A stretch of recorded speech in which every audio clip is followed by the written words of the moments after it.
for you right now. Start Doombuds, go blow. Well, hello there, my fellow Doombuds and Laverian citizens, and welcome to Journey to Doomsday, where in anticipation of Avengers Doomsday, we will be rambling, recapping, and ranking every single MCU movie. And the first movie, of course, has to be the movie that kickstarted the MCU, Iron Man, that came out in 2008. But before we get started, like, comment, and doomscribe, or be doomed. First part, ramble. This is going to be the longest ramble, I think, for all of these movies, because I'm going to be talking about why the MCU started the way it did. And we started in the 1990s, where Marvel was supposedly freaking broke. And this happened because of a freaking comic boom. They were doing way too many variants, and people were just losing interest. And because of some bad finances, Marvel almost declared bankruptcy. So yeah, the store was closing down and they were doing a must sale. Everything had to go. So the first thing that they sold is they sold the movie license for their character Spider-Man. You might have heard of this webhead. So this is how we got the Sam Raimi Spider-Man trilogy and also the Andrew Garfield Amazing Spider-Man, those two movies. Sadly, now we also got all of these Sony spin-off movies, from Craven to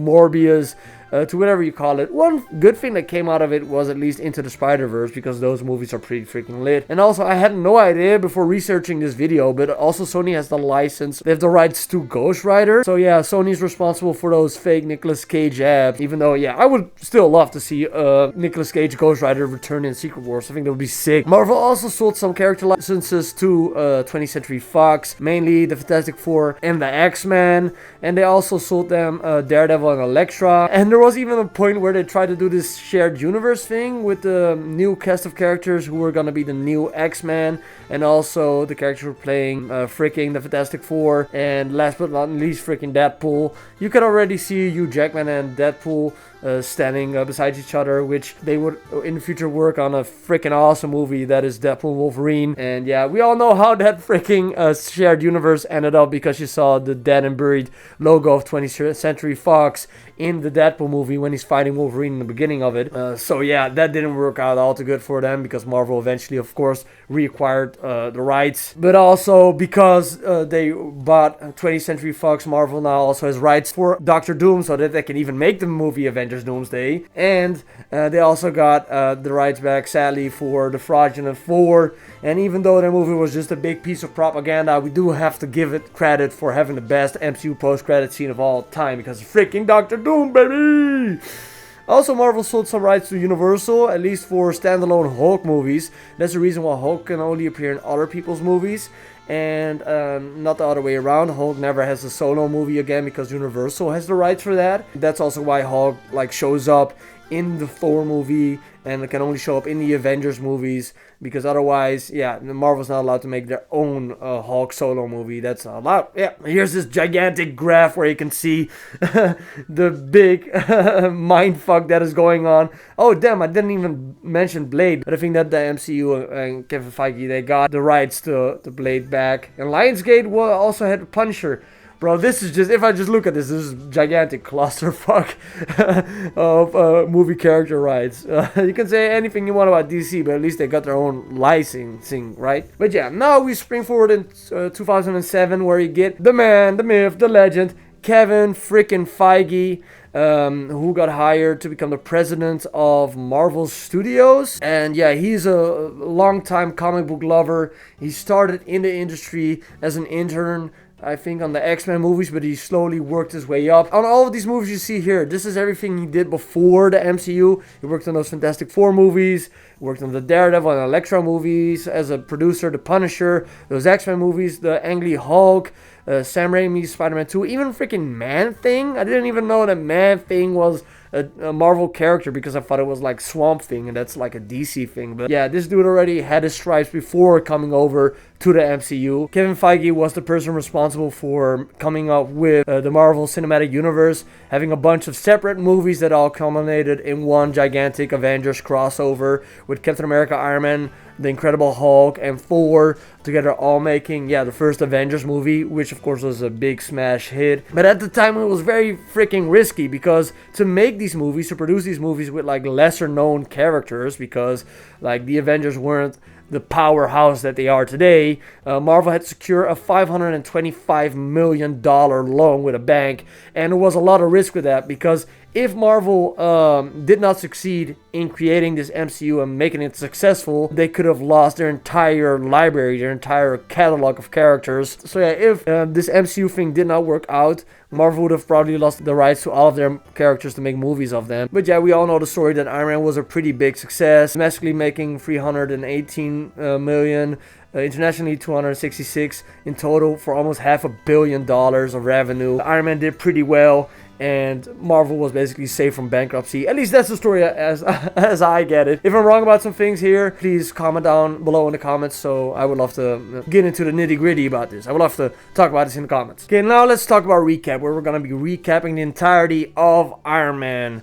And yeah, big time spoiler warning. We all know we're gonna be talking about spoilers because I'm recapping the whole thing. But who am I freaking spoiling? It's a movie that came out freaking 18 years ago. That's fucking crazy, man. 18 years ago, in 2008. That's insane. So the movie starts out with Tony Stark demonstrating his most deadly weapon yet, the Jericho missile, which, by his words, can destroy the enemy in only one freaking shot. This is a pretty freaking cool scene, man, where the missile hits the mountain and immediately you have this gigantic smoke bomb behind him. Like, he really is a merchant of death in this thing. Then you get this scene where Tony's in a convoy. For some reason, he doesn't want to be in the same bus as his best friend Rhodey. But yeah, they're just driving along. I really like the scene where Tony Stark is like having fun conversations with the soldiers, and they all think he's like this big celebrity because he's kind of a playboy. You know, I thought this was pretty freaking cool. I also like the part where he's like, no gang signs. Nah, just kidding. Peace. Why not? With peace, he would be out of a job. That's also pretty funny. Then all of the military buses get exploded, ambushed by terrorists. And the craziest part is when Tony Stark looks beside him, he sees that the weapons that are attacking him are from Stark Industries. He survives the blast from the bomb because he's wearing a bulletproof vest, but he's captured by terrorists from the Ten Rings organization, which of course is also in the comics. His life is actually saved by a person named Yinsen, who put an electric powered magnet in his chest that stops the shrapnel from reaching his freaking heart. So that's pretty freaking hardcore. I also like that later in future movies you find out that Yinsen actually really did meet Stark before at a party, but Tony just 100% forgets all of that stuff because he's always, you know, drinking. He has a big alcohol problem. Also in the comics, Tony Stark has a gigantic alcohol problem. Yinsen and Tony Stark are both required by the Ten Rings to build this Jericho weapon that they showed off at the beginning of the movie. And even though Tony Stark really doesn't want to do it, he makes a deal with one of the leaders of the Ten Rings to make this missile. But of course, in secrecy, he's actually working on the Iron Man armor. You got this dude named Raza, who is supposedly the leader of the Ten Rings. And let me tell you, this scene always was freaking scary to me. Him putting some hot coal in Yinsen's mouth. It was like, oh man, gross, man. He would have melted his entire face away with that. It would have been that would have been a little bit worse than burning your mouth on some hot soup. Tony, of course, tells him that he needs him. And yeah, they let him go. Tell him they only got one day and finish the Iron Man Mark 1 armor, which is just freaking awesome. I just love them working on this suit, and it also looks pretty freaking cool because the armor and the programming for it just takes a little bit. Yinsen sacrifices himself, and also he just does it because he wants to go to his family, and his family's also dead. And then Tony Stark takes 100% revenge on all of the Ten Rings members by just punting the fuck out of them, burning them alive. It is just so freaking brutal. Like how the character of Tony Stark wipes out all of these dudes with his armor. It is just such an awesome scene. Then of course he tries to fly away, but he doesn't have the power for that, and then he crashes in the desert, leaving his entire body and basically also his armor broken. And eventually he's saved by the US military. Raza gets his hands on the armor he created. And yeah, I also like the part where he comes back and the first thing he wants is a freaking cheeseburger. Obadiah Stane, being the selfish prick that he is, immediately wants one. Tony announces a press conference where he basically tells the entire world that Stark Industries is stopping way of creating weapons. And yeah, I thought it was pretty freaking sick that he was taking accountability for his actions. But you find out later that Obadiah Stane actually really does not like that. I also like the introduction of Phil Coulson, and I also haven't talked about Pepper Potts yet. Phil Coulson in this movie is kind of the glue for all of these MCU movies. In the beginning, for the first phase, even more than Sam Jackson's Nick Fury. But I like the little interactions between Phil Coulson and Pepper Potts and Tony Stark. Oh yeah, and this scene where Pepper Potts plays Doctor, this was just so gross. Her taking out the arc reactor and all of the pus and all that stuff was just freaking gross. Like, Tony Stark in these movies really keeping himself together with glue, at least in the first one. Like, I don't even know what she pulled out there. Is that actually the magnet? What is that? But damn, this was just it's so well done. I wonder how they did that. Like, was there actually just a green thing on his chest? Because how did they pull it out? Well, I also thought it was really cute that she gives Tony Stark this proof that Tony Stark has a heart. Really like the chemistry between Pepper Potts and Tony Stark in these movies, and I think that they have like actually the best relationship in all of these MCU and maybe all of these superhero movies. Even though it's kind of weird that a boss is trying to date his secretary, but I don't know. I'm not gonna comment on that or whatever. I also really like when Tony Stark is working on creating his Iron Man armor, and he's working out how he can fly and do all of this cool stuff. And yeah, it just really feels earned. It's not like out of nowhere Tony is freaking Iron Man. This whole movie is him working on figuring out how can he fly, how do these beams work, how do you put it on, and all of that stuff. And I thought it was freaking awesome. Yeah, he gets some freaking bumps and bruises. I love the fact that he gets like sprayed down after this scene. He's like, if you spray me one more time and I'm not on fire, I'm gonna donate you to a college or whatever. I thought it was pretty freaking funny.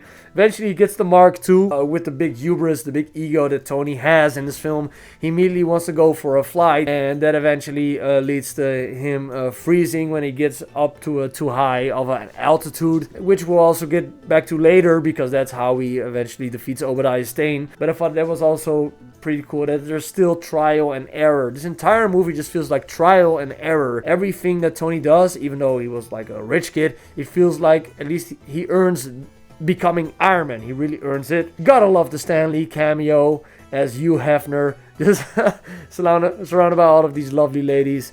Gotta say, every time I see Stan Lee, I just glow up. I just love seeing Stan Lee in these movies. Sadly, he passed away, and sadly, he had some sad circumstances later in his life. But overall, really happy to see Stan Lee in here. Then you get the scene where Pepper Potts and Tony Stark, they're dancing together, and I thought this was a lovely scene. Because they're talking about like what this relationship means and all that stuff. And then Tony has to go down to get some drinks for Pepper and himself.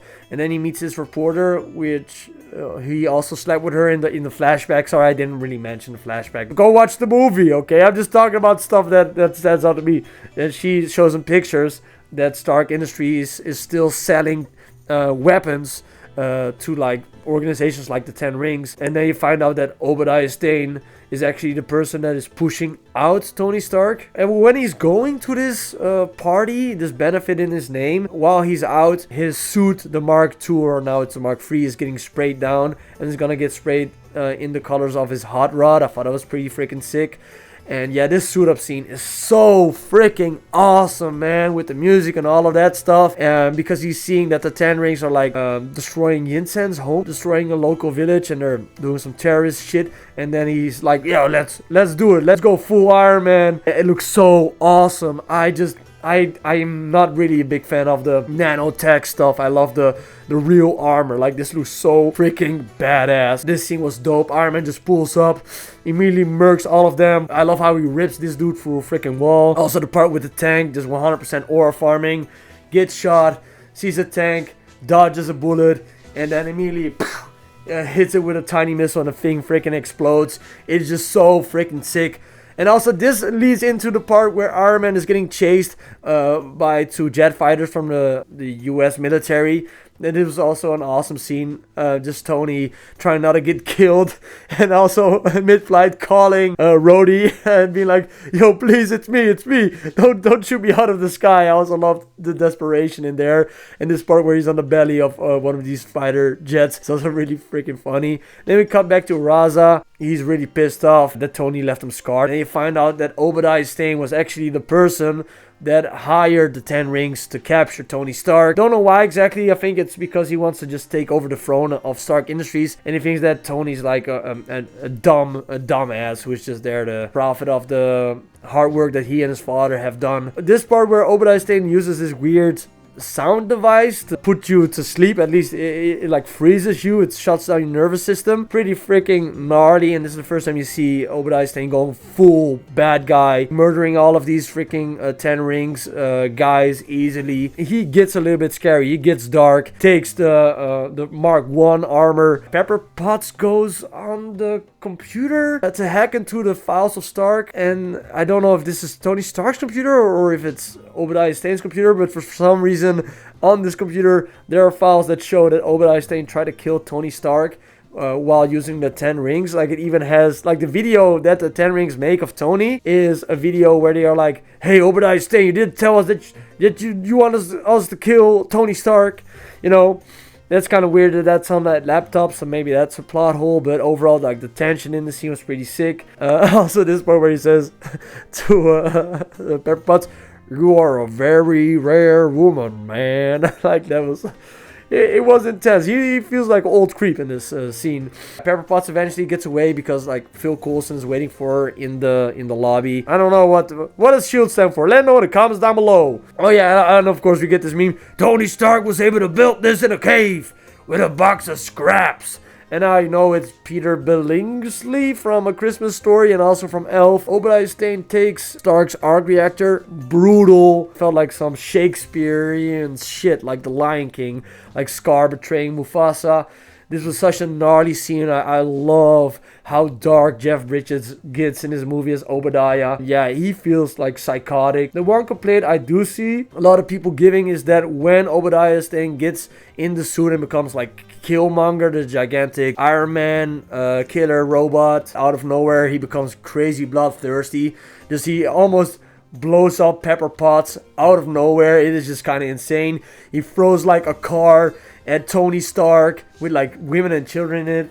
Like, it was pretty freaking crazy. I don't know, maybe it was a little bit too far. We should have seen something else that made it so that Obadiah Stane went that crazy. At the end of watching it, I was like, damn, I need to buy that Killmonger action figure. So I think the thing did what it did, and damn, this Marvel Legends Obadiah Stane Killmonger action figure looks pretty freaking sick, by the way. Cutting back a little bit between the Pepper Potts and Obadiah Stane, I really like the part where Obadiah is getting ready in that Killmonger suit while the SHIELD agents break into where he has it stored. I think it's the arc reactor building from Stark Industries. Like, it really reminded me a little bit of the Incredible Hulk, and it reminded me of Spider-Man 2. Because he just shows up all the time. It was kind of scary. It had a lot of tension.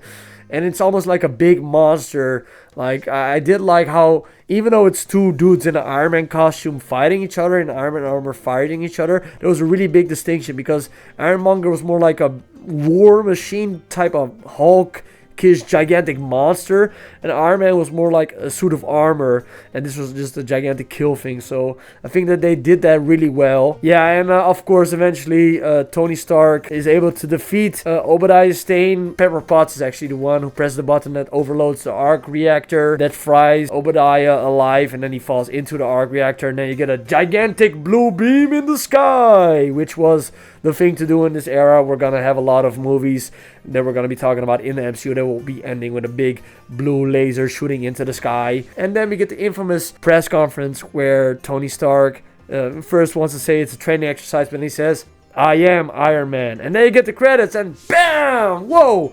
What a fucking awesome movie. This movie is so sick. I love it. I love this movie so much. I've watched it so many times, but every single time I rewatch it, I'm like, man, I love this movie, and I'm so happy that this thing got made. We also got the post-credit scene where the Avengers Initiative was shown, and I don't think I watched this one in the theater, but I think I watched it at home when it came out. Yeah, it was awesome. I love this movie. Great acting. It was just awesome. I think that Jon Favreau, who directed this film, did a great job.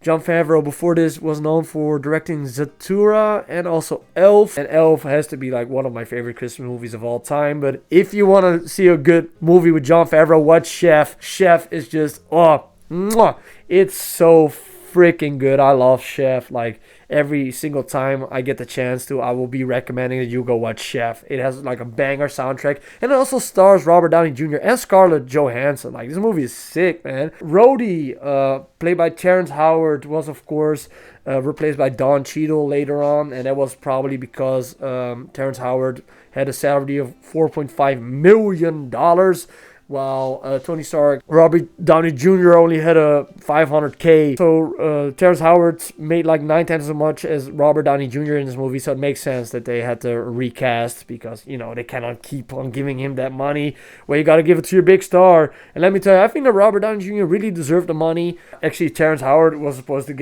getting in this movie, because damn, it looks like Terrence Howard doesn't really do a whole lot in this film. But that's also the script. The part where Terrence Howard's Rhodey looks at the Iron Man armor is like, until next time. That's kind of funny, knowing that it actually would be Don Cheadle to wear the War Machine armor later in later movies. But I think that the recast was better.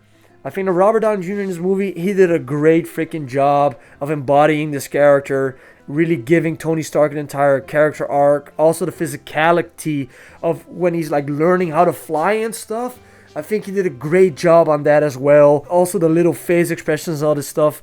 It really felt genuine. I love the training scene. Like, this might be my favorite part. Him just learning how to become Iron Man might be my favorite part of the character. And once again, him getting sprayed down. It gets me every single time. I know it's coming, but it gets me every single time. I love Pepper Potts and Tony Stark together. Gwyneth Paltrow is great as Pepper Potts. She doesn't get a whole lot to do in this film, but in later movies she gets more stuff to do, and I think that they had great chemistry. I also love the part in the flashback where she tells the reporter, "I'm taking out Tony's trash." I thought it was like sick. Yeah, the 10 rings were of course not really the 10 rings, or they were. I think in Shang-Chi, in that movie, it was said that these were just some people who were trying to take their cool name. But yeah, Raza as the bad guy, yeah, he had some good moments, but he wasn't really the bad guy. Because of course that was the Big Lebowski, man, the dude, played by Jeff Bridges. Like, every time I get a chance to, I'm also going to be talking about the Big Lebowski. Like, this has to be like one of my favorite movies of all time. If you've never watched the Big Lebowski, it's a freaking classic. Take a break from watching MCU shows, put Agatha All Along on pause and go watch the Big Lebowski, because the Big Lebowski is like, oh, it is a freaking classic. I love that movie. Yeah, I thought that Jeff Bridges, great performance as Obadiah Stane. He was very freaking scary and weird, and I think that even though it was kind of out of nowhere that he went full bloodthirsty murderer in this film, he did a great job with the script he was working on. He's also been quoted as saying, "They had no script, man. They had an outline." Jeff Bridges described the improvised production of the film of being saved by the improv prowess of the film's director, Jon Favreau, and the star, Robert Downey Jr. So they basically made this entire movie without a script, which is freaking insane. And that I don't have no clue how they made it this good. But yeah, it's time for me to rank this movie. I would say that this movie is doomtastic. I would give it 5 out of 5 dooms. So yeah, I would most definitely recommend that you watch Iron Man if you haven't watched it, or if you have watched it, watch it again, because the movie is sick. And ranking it, I'm gonna rank it freaking number 1, because this is the first movie that I'm ranking. So yeah, we'll see what movie can top Iron Man. Probably a couple of movies, maybe like Infinity War or something. We'll see that when we get to it. Please like, comment, and subscribe. The next movie I'm gonna be talking about is The Incredible Hulk. So yeah, stay tuned for that. Doombot out, and have yourself a happy Doomsday.